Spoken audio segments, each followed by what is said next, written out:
Hey guys, it's Dreadnaught here. A lot of people are asking me about what's going to happen with supports in the next patch with the changes coming up and everything else. And it's probably the biggest patch for supports since early alpha, I would say. So it makes sense why everybody's like, what's going to happen? Who's going to be good? This, that, and the other. And there's so many changes that I felt like I should take the time to sit down with you guys and cover my thought process on like what I think is going to be good, why it's going to be good. And why the changes are going to happen the way that I think they're going to happen. Obviously, none of this is 100%. It's PTR. They could change before it even goes live. But even then, like the competitive scene alone can prove me wrong on some of my ideas. But I think that a majority of them will probably be pretty accurate on what you see on characters in the future. So, starting it out, I want to do Rhaegar, mainly because he's one of my favorites, but also because I think he's the most straightforward and basic in his changes to understand. So I'm just going to start out there. We have first I want to cover what Rhaegar is good at now, and then if these things are changed by the patch, and if they are changed the patch, are they for the better or for the worse, or is it like a balance between those two? So I mean, to start out, Rhaegar has great burst healing overall. He's got a decent amount of solid AoE healing, but between the 13 talent and for increased Q healing and the chain heal going around plus ancestral, his burst healing is amazing. His AoE healing is above average. He's pretty good. One of the beauties about Rhaegar is he's actually not a bad laner. This is something that's probably not considered in your solo queue games, but in the competitive worlds, it's very, very important. He's pretty good laner right now, and it's mainly because of his Feral Heart talent, and that's something that will come into play on whether or not it hurts him as a character overall, that I'll be talking about here. But overall, burst healing, great. AoE healing, good. And then mana sustain, he's above average on that too. Another thing would be his mobility, but that isn't going to be changed at all here either. So we got battle momentum, talent that was almost never taken. Actually, all these are battle momentum, focus attacks, searing attacks, berserk. All of those talents were almost never taken, nor were they ever an influence on him as a whole. Like, well, what if you could do this style build? They were almost never a good decision in any way, shape, or form. So I'm not even going to really touch up on these. They aren't going to change any of those things that I just spoke about. They aren't going to touch Rhaegar at all. They have now added Cleanse to Rhaegar. This is a huge thing overall for all healers. Multiple healers have got it. We'll cover that later. But I want to talk about why this... I'm going to talk about later on why this is a really strange decision-making that Rhaegars are going to have to make overall in a second. Farsight has now moved from level 4 to level 7. Huge change. Again, going to catch up with that in a second. And then new talent for momentum at level 7. Basic attacks, it's an improved version of battle momentum. Basic abilities are reduced by 1 second for every auto attack. Again, not going to change anything. He's a melee healer. It's not going to get any value in team fights. All he's going to do is pretty much suicide if he's trying to get value out of that talent. It's not going to compete with the other great talents he has at this tier. And that was the decision making I was talking about a second ago. Rhaegars now have to face Earth Shield, which was his #1 go-to. A shield on your W was great for the healing situations that you could be into. Then we run into now Farsight is moved to that tier. Farsight is a great talent. It's an improved version of CV, and the beauty about having Farsight, Farsight is a 30-second cooldown with a 10-second area, like it displays the area for 10 seconds. That means it has a 20-second downtime. So you have 20 seconds where there's a region on the map that opponent can do something, but the remainder of it you can make sure they're not there, or you'll know if they're there. For instance, like bosses on big maps and everything. And this talent reduced, it got taken less recently because of the siege damage bug, where you could see siege damage even though it was done in the Fog of War. So you never really needed to know where they were exactly, because you knew they were just on a merc and you could probably guess where they were. So Farsight is getting a colossal buff this patch, right? In the sense that its sight is more valuable than it's ever been, at least on this next patch. Then we have it put on a tier that is now battling with the best healing talent at that tier, like one of the best healing talents Rhaegar has as a whole. Then putting it there, and then putting Farsight and Cleanse. All of these are on the same exact tier, and Rhaegar is going to have to decide pretty damn well what one for what map for what comp is the best decision for me. So overall, all of these talents you're going to be seeing taken when it's completely compositionally and map dependent. But this is a really cool thing that Rhaegar is going to have to do. That decision making is something I really value. Alright, something we're going to be moving on to, Ghost Wolf. Feral Heart was nerfed at level 4.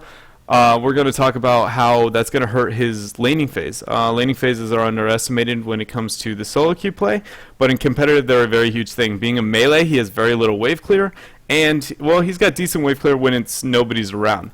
When people are around, he's going to take an insane amount of damage in order to stop it. So he can be zoned easily. And the Feral Heart made his laning phase actually like doable because he had mana and health regen, the mobility, could always heal himself. He could get away with stuff.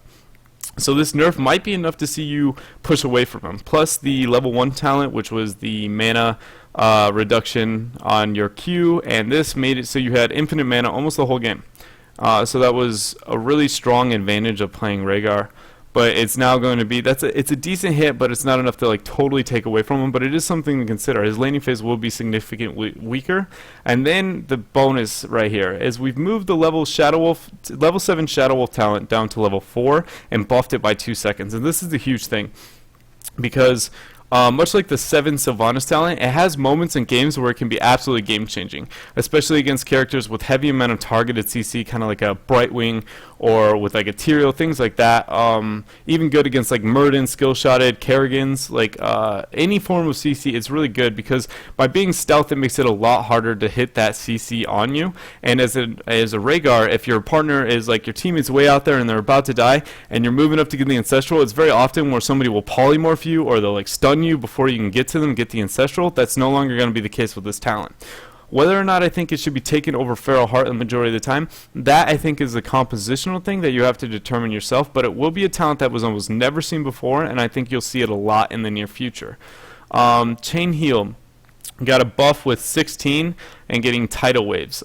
So Tidal Waves is now going to increase the healing as long as it hits 3 people. It reduces the cooldown of your Q by 3 seconds. This is colossal. One of the only issues I see with this talent, the only one I see at all, is that when you are sitting in a situation to where you didn't take your W lightning shield and you have a melee move in and take a bit too much damage, instead of being able to W them and negate some of the damage with a shield and calling it a day, you might have to burn your Q, which that means you aren't going to likely get value out of this Tidal Waves talent because it has to heal 3 people. It has to. Otherwise you do not get the CDR from it. If you don't get that CDR, then you're essentially getting no value out of the talent. Even though it's great, you might have moments where you hesitate on healing a target just because 2 other people haven't taken damage. And I don't think it's going to be a flaw or like make it bad by any means, but it's something to take in consideration when you take this talent. When you're going to be healing is going to be a little bit different than it was in the past. But overall, I think this is a great talent. I think overall it will take place of blood for blood in most situations. Not just because of the nerf to blood for blood, but also because Tidal Waves is actually just insane. It's a great thing overall. Lightning Shield changes, let's go over those. They increase the Empowering Charge talent, not going to make that much of a difference in the meta overall. Reactive Spark was removed from level 4 and put to 13. I don't think that will change very much at all either. The level 13 Q talent is just too good, especially now with Tidal Waves. Earth Shield being nerfed. This is a pretty big nerf overall. I can say when I was playing it, I could tell that it was nerfed pretty, it just felt weaker. And that's again going to be a part of that heavy decision making you're going to have to make. Like I said, everybody was asking me how I think Rhaegar sits on the spectrum now. I feel that this nerf here made him much weaker in the 7 to 13 range, but everything post 13 he feels almost stronger than he's ever been, and that's one thing to consider when you're trying to figure out where Rhaegar falls during this next patch. Stormcaller talent 13 to level 4. That again, I don't think that will be something that we'll see very much. It does not change what he's good at now, and I don't think it'll be changed enough to make it something that he'll be good at in the future. Earthbind Totem essentially was unscathed. I mean, it got some changes, yes, but nothing that's going to change anything overall. And then Ancestral Healing with a 10-second nerf. It's not going to change anything again. It's not a big enough nerf to make, oh man, maybe I shouldn't take Ancestral now. It's too good of a spell. It's still on a hella short cooldown. Never have I been like, yo, my Ancestral's not up yet. Like, it's always been like, just give me a second, like my Ancestral will be up, and so I don't think that 10 seconds is going to be like, well, we lost the game now because my Ancestral was on 8 seconds left till it was up. I very much so think it's going to be fine. So overall, I think Rhaegar the changes to him are awesome. He makes him more diverse. It makes him have to make better decision making. It makes him opportunity to make more plays and be a better healer overall. The issues that I see with him overall is he's weaker now. He's weaker 7 through 13. He gains strengths at different phases, and he gains strengths in different ways with, like, for instance, the stealth talent, a little less on mana, but overall the 7 to 13 areas where I felt like my Rhaegar is not the same Rhaegar that he currently is, and that's something to consider. But overall, I think Rhaegar is going to be one of the top healers in the next patch. Overall, like, he's just good. Alright, hold on one second, I need to get a drink really quick. Alright, now we're on to that Malfurion. Malfurion also saw an amazing amount of changes, and I think I'm more excited for Malfurion changes than I am all the rest, just because he felt so meh overall. And I'm not saying that he doesn't still, but he felt really weak, almost across the board. So let's go over some of the things Malfurion we know him for right now on the current patch. He's a very, very weak laner. He can't do almost anything on his own, really. He gets easily pushed into. He's mana dependent. He can only work well in tri-lanes, and even then he runs overall, he's just kind of meh. And that was about it. The other things are he has no burst healing whatsoever. He only runs off hots. But the huge benefit to him is that he has Mule, number one, and he has AoE healing, insane AoE healing with Tranquility, so he is a great healer in that sense. He does have a little bit of range CC and a couple other things going for him, but overall those are the main features that sits to a Malfurion. So are those things going to change in this patch?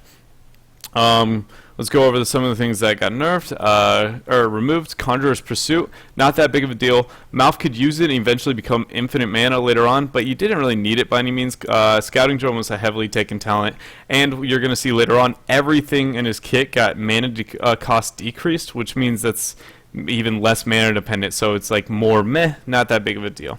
Protective Shield being removed, I think this is actually a huge deal. A very, very, very big deal that Protective Shield was removed. It was one of the only abilities that made Malfurion okay against heavy burst compositions, and in the current characters, when you think about Jaina, KT, Asmodan, Zeratul, any mainstream heavy damage source right now, it's very burst oriented. Very few are the top damages are yo, I have sustained damage, kind of I don't know, Avala, you see them falling off. So not having that protective shield to try and negate that, because his burst healing is absolutely non-existent, is a pretty big nerf, I think. Underestimatedly big nerf. It is gonna change how he is played and his value overall. Healing Ward was removed. Doesn't really matter because Healing Ward was terrible after, I think, 2 patches ago. Battle Momentum removed. Also, I take it once in a while on him, but it's not big enough for me to be like, no, not my Battle Momentum. I took it only against Tyrael style compositions if I felt that I needed to match this, try and match the speed at which Judgment would be up. So it's not that big of a deal. Cleanse being added, huge, huge, huge deal. Absolutely love the fact that they implemented more cleanses. Elun's Grace was now moved from 7 to 4. This is great. I love Elun's Grace. It's one of the most underestimated talents in the game. The ability to sit back and safe get off roots and heals is a huge underestimated bonus for him, and now that you've lost Protective Shield, it's a very, very viable talent to be taking. Then we have Innervate. Let's talk about this. Pretty much it's better across the board. It scales throughout the game now with the person's mana pool, and it gives the mana faster. This is great. Shando's Clarity, from 4 to 1, it no longer increases the target's mana regeneration rate. I don't think this talent's going to change anything. You weren't known for being your infinite mana giver, or buffing and speccing into mana was never a thing, and I don't think it will be for some time. Versatile no longer increases the attack speed. It just innervates mana return from 15 to 25%. Again, not going to be something I think you see. No characters are so mana dependent. You're we need a Malf for that mana. And even then, that is usually probably not a good thing if you're choosing your healer solely based on the mana regeneration. It could be it could be oh, that's convenient, but never will you be yeah, we need the mana right now. Alright, so mana cost reduction on regrowth. This is awesome. 5% increased healing. That's big too. Harmony has been redesigned. If Moonfire hits a target, Regrowth mana cost is reduced by 10. I don't think this is something you're ever going to see being effective overall. Especially because of the buffs that happen to the level 1 W talent, which I'll talk about in a moment. Life Seed, the cooldown for the passive healing is increased from 15 to 20 seconds. I mean, not that big of a change overall. The biggest change I would argue to his Q was the mana, the healing amount, and then also this. At level 4, Rampant Growth, the increased regrowth initial healing amount by 20%. And this is a level 4 talent, so it takes place of the Elune, it's in Elune Grace tier, and it's also in the same tier as what was Protective Shield. So that 20% is not that much. When you look at Malfurion's base healing, it's actually really, really poor. And so 20% of something that's almost non-existent in the first place is not going to change that much. It helps him because, again, he struggles with the burst healing. He has none. He's so dependent on getting the hots rolling that it makes me question if this talent is going to be one that you go, especially over something like Elune's Grace. Obviously, it's going to have a place, but I don't know if I would say that it's the standard by any means on him for the time being. But overall, I like the changes that we see on Malfurion so far. Again, the Cleanse and Elune's Grace changes I think are my favorite on him, and the mana changes. Definitely my next favorite across the board is this Moonburn talent being changed at level 1. So my biggest complaint with Malfurion ever is how terrible he is in a lane. You almost always had to build your composition around him in a laning situation with a tri-lane, because he could never be one-on-one with almost anybody and get away with it competitively. Your opponent would constantly go on out of his way to punish you, and because he has such weak hots rolling the whole time and everything else, he will just eventually, he'll either go or he'll get pushed into. One of those two things will happen, or he'll be zoned off XP. He was terrible in a lane on his own. The only time you could get away with it is if you managed your opponent to get an Uther and you were both solo lane against each other and you just derped and might as well dance down there. I mean, there was even a scrim or 3 like that me and Dunk Train would be in against each other with that matchup, and we would just be like, okay, we both can't do anything, so let's just stand here and dance. Like, that's how bad their laning phase is, and it hurts in a competitive level because rarely do you get the situation where they're matched against each other. But this talent will make it to where your W can burn the wave fast. So even if you're going to get zoned, you can just instantly clear it. It won't work on structures. It's not going to be used to siege. It is completely just a great wave clear. I didn't do the exact numbers or anything, just messing around with it a little bit on the PTR. It got to the point where I could almost like double W and clear like half a wave. And it's stuff like that that is just absolutely needed. It's kind of like the level 7 talent on Sylvanas and how effectively it can wave clear. Wave clear is something that's undervalued by solo queue players and very strong in the competitive scene. It's a very hidden like strength that isn't appreciated that much, and it's something I think you'll see with Conjurer's Pursuit out of the way, a huge pickup for Malf in most situations. The other talents where it goes area of effect bonus increased from 50 to 60%, hindering fire slow amount increase. That is a talent I would take once in a while. It's very rare, but I would, so that's kind of cool to see the changes. Lunar Shower bonus damage increased from 10 to 15%. Again, I don't think Boomkin's going to be a thing anytime soon. I want it to be a thing, I promise you. The minute I think it's a thing, I'm going to be like, team, we need to get me on that Boomkin. But for the time being, he's still going to be good old hots rolling, get the trank rolling, like group up when the team fight type healer. Reduce cooldown on roots, I think that's huge, that's awesome. Only accents Elune's Grace. Entangling Roots is a really hard CC to hit, but it's also extremely valuable when it's used properly. So having more opportunities to do that, that's awesome. So overall, what are the changes compared to what we saw before? Weak laner, hots and no burst healing, and insane AoE healing. Only thing we lost or we changed there at all was weak laner became a much better laner. Hots, no burst healing. Cleanse kind of helps with the no burst healing because it negates heavy amount of burst damage, but it's still not the answer to everything. Still has very weak burst healing and really hot dependent still. And then the last is insane AoE healing. We still see that on Malfurion. So I mean, obviously across the board, Malf is a buffed character. I would put him as still really strong, but the only hesitation I have to saying like I think Malf might be the strongest healer is largely just because of his lack of burst healing and where the meta sits damage wise right now. This obviously could be wrong, not realizing underestimating the nerfs to some of the damages that exist, like right now in these patch notes, but just overall from what I experienced, I didn't feel like it was enough to justify Malfurion to be the god among men. Alright, and then the last major one I wanted to cover here was Brightwing, and I wanted to keep her for last because Brightwing's changes were so big and so strange that I don't even know if I feel comfortable saying exactly how I think she should be played. I played her quite a bit and I liked her. I felt good on her in a lot of situations.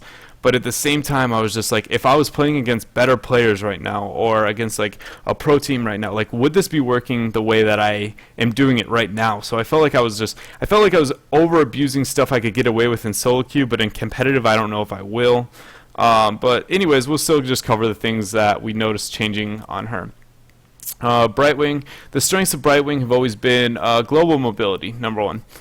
She has a global, and that's a huge thing you can take advantage of in competitive. Hard CC, hard CC. That Polymorph is one of the best CCs, if not the best CC in the entire game. She's got really good disengage with the Emerald Wind, and she's known to have relatively weak healing, heavily dependent on her level 7 talent. The Gust of Healing, I believe, is the accurate name, and Blink Heal is overall pretty meh. It's not very good at direct healing. It provides, again, more mobility, but the actual healing numbers are kind of average. Like, not even average, really. They're pretty weak. So, let's look at the Scouting Drone being removed. I think that's a pretty big nerf. Nothing that I'm like, oh man, Brightwing, no, not the Scouting Drone, but it was very, very useful. It was a useful thing for her to have. And Venom being removed, small nerf. It removed the playstyle of being a Zeratul Brightwing with then Venom roam squad. So you keep Brightwing in a lane with somebody else, Zeratul goes to roam, you open with the teleport, he blinks in, you open with Poly and Venom, he combos, and that person's likely dead. Is that like, it's not going to take away from Brightwing as a whole though, just that one weird playstyle. Promote being removed, not that big of a deal, honestly. Promote just got smashed in the ground anyways. Oops, sorry about that. So why would she need Promote? Mule being removed, I think this is bigger than it looks. Even though you rarely ever took Mule on her, later they removed the good level 7 talents that she has other than Cleanse.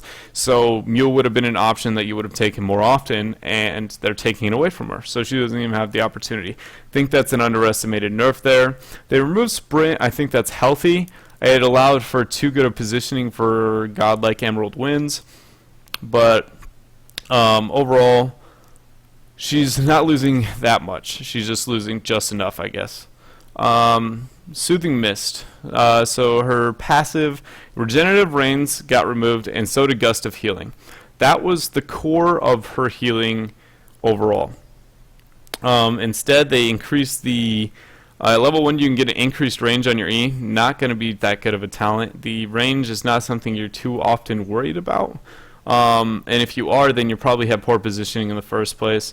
Then we have at 7 Mystified, which is going to take place of both those talents that were her core of her healing anyways. Each basic ability cast reduces Soothing Mist cooldown by 1 second, meaning even if you go a full rotation of spells, you haven't even reprocced your next passive. Meaning this is insanely weaker than her other talents, like insanely weaker than the talent she has right now. Her overall healing is just getting hit directly. That's what's happening here. She has very little. Okay, so let's put it this way: a post 16, if a KT hits a Q onto one of your squishies, before you could like blink and use your passive and get them back to full health, that's no longer going to be a thing. Like once they get hit, they're pretty punished and they're stuck with they're stuck with the damage they were just taking. It's pretty much what it comes down to with that type of. Obviously, over time you can heal them up, but when it comes to in the middle of the team fight, you aren't going to be able to do very much about that. At level 20, Healing Soothing Mist increases the next Soothing Mist by 25% for 6 seconds, stacking up to 3 times at level 20. I'll be honest, I didn't even take this talent because Rewind's too good.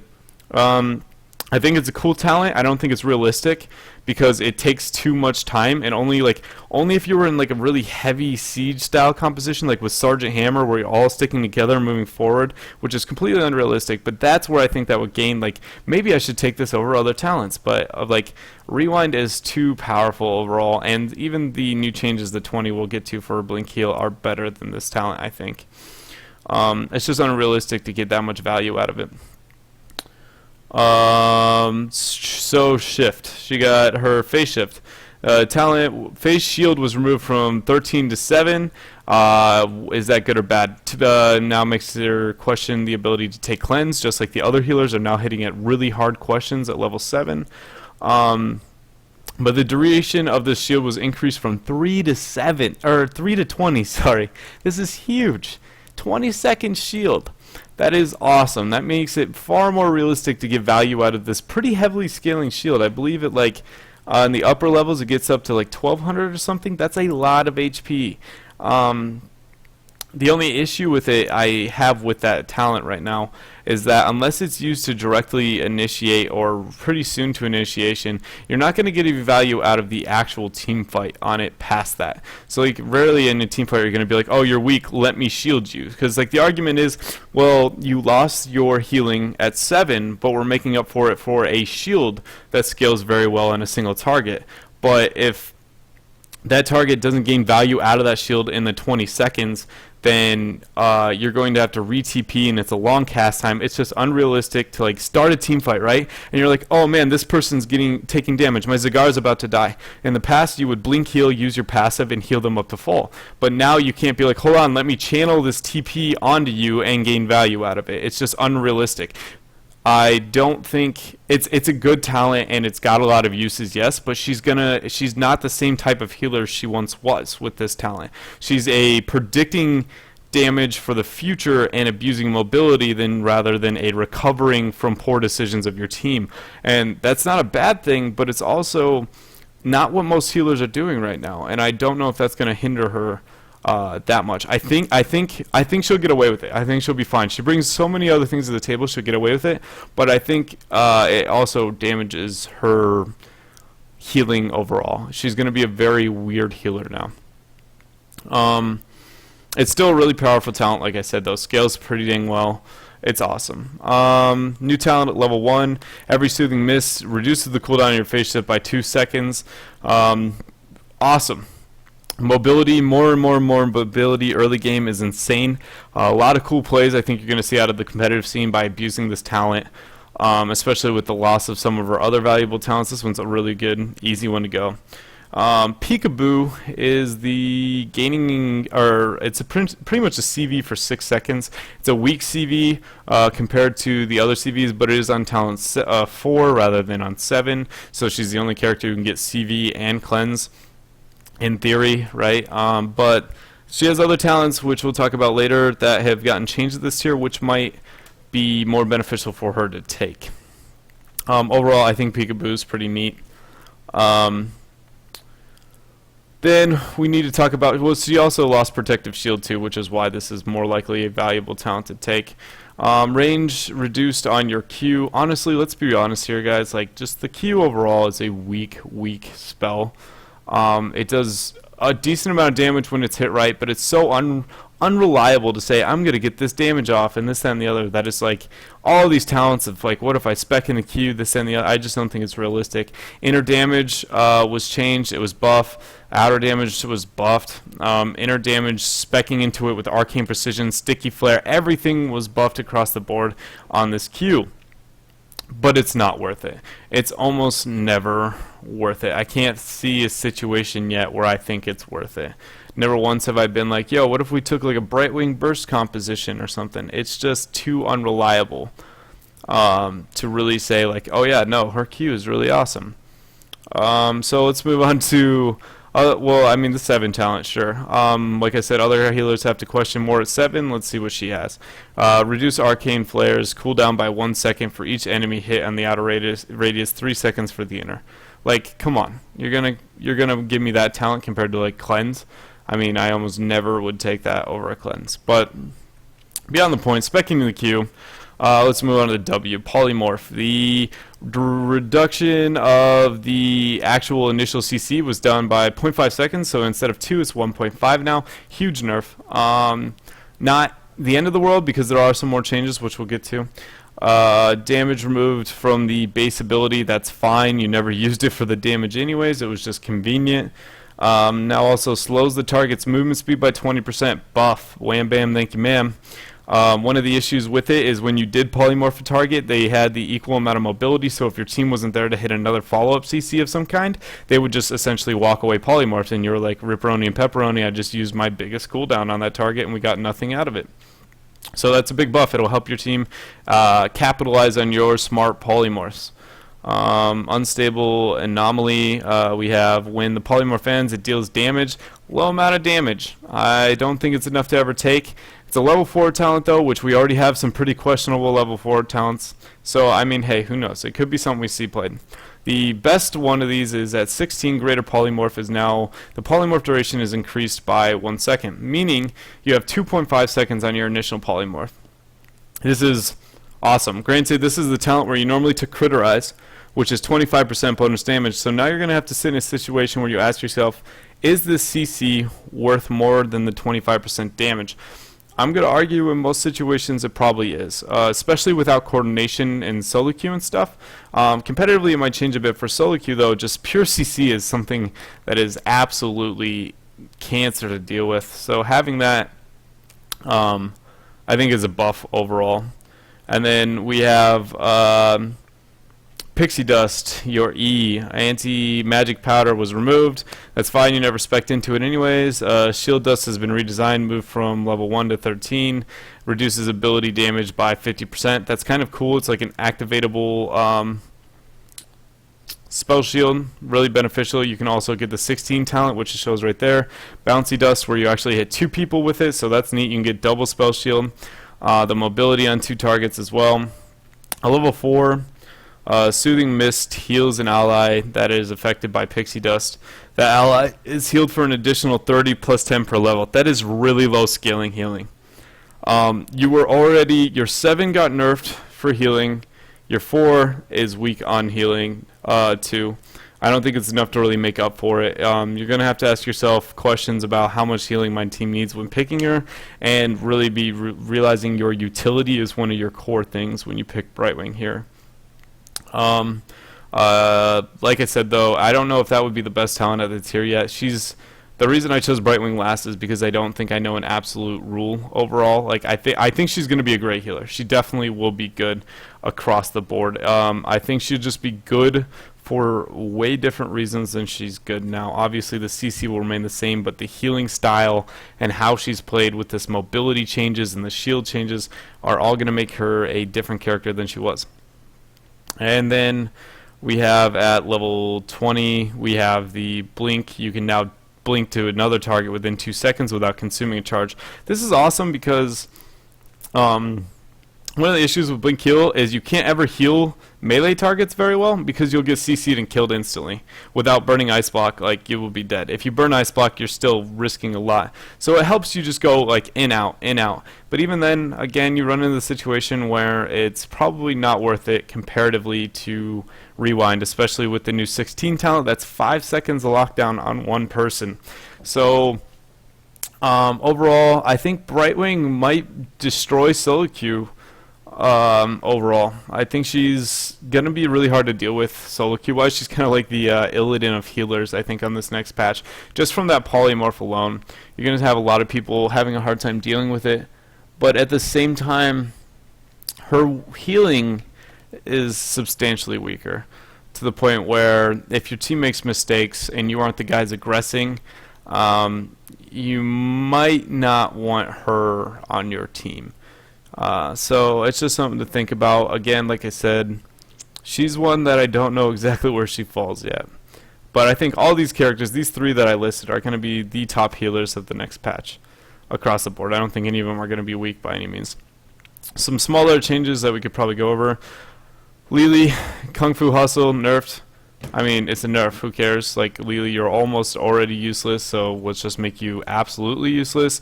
Your blind was changed to 2 seconds of blind rather than a certain amount of auto attacks. Not going to change anything. And then there was a Tyrande was changed for talent gating, so pretty much that's about it, boys. Overall, yeah, I like where they're going with healers. I love that cleanse was implemented. I mean, I love to see Rhaegar being changed in a way that I think is positive. I really like the hard decision making at 7 that they're trying to make for healers. I think that's absolutely fascinating. But I think this patch is probably going to be one of the funnest to be a healer overall. It's going to be a good time. But yeah, that's what I think about the healers. You all asked, and hopefully I gave you a good enough answer. If you guys have any more questions, let me know. If you have anything you want to see in the future, let me know, and I'll try and make that a thing. So thank you everybody for tuning in, and hopefully catch you next week when I get my next video out. Alright, later.